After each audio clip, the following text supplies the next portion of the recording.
Introducing the African Diaspora News Channel app, your gateway to stories that's overlooked by the corporate mainstream media. And we serve as the voice to the Tuval Black community. Again, we got Dr. Candace Matthews. A lot of these documents, looking at. We are committed to informing and educating through the power of media. This country is supposed to be about the land of the free for all. It has not been free for Black people, and we are tired. With our platform, we're helping to end injustice by exposing it. Join us in standing for excellence in journalism and serving our community. Download the African Diaspora News app today. Hello everyone, my name is Naledi Mfoloe and it is my absolute pleasure to welcome you to the latest edition of the African Diaspora News channel, where we unravel the stories that shape our world and our communities.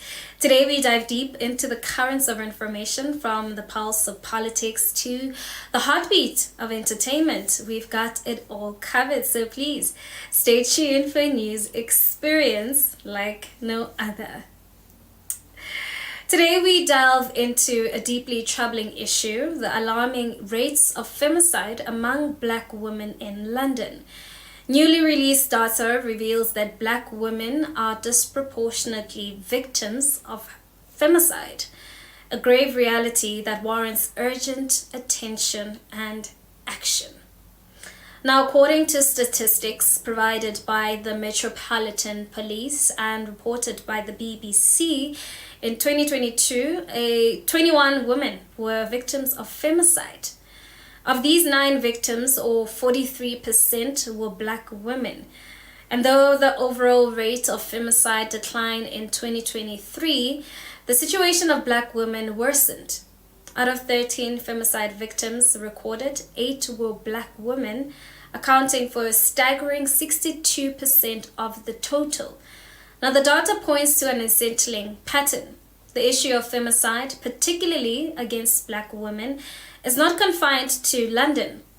A report by the medical journal The Lancet, released in February this year, analyzed homicide statistics from the US spanning from 1999 to 2020, and it revealed that Black women between the ages of 25 and 44 were almost 20% more likely to be homicide victims than their white counterparts. Now, the rates increased exponentially from 73% from 2014 to 2022. Now, this raises critical questions. Why are Black women disproportionately affected by violence? Now, the answer is not straightforward, but lies embedded in a complex structural racism. Systematic inequalities make Black women more prone to violence, an issue identified by previous research from the National Coalition Against Domestic Violence, which found that 45% of Black women experience some form of violence or stalking in their lifetime. Now, the unfortunate reality is that systematic racism spreads through various facets of life, creating dangerous environments for Black women. Also, societal stereotypes and racism often lead to the devaluation of Black women's life, making them targets for violence.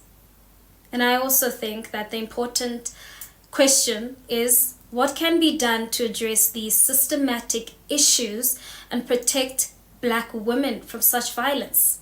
If you were experiencing domestic abuse, would you call the police?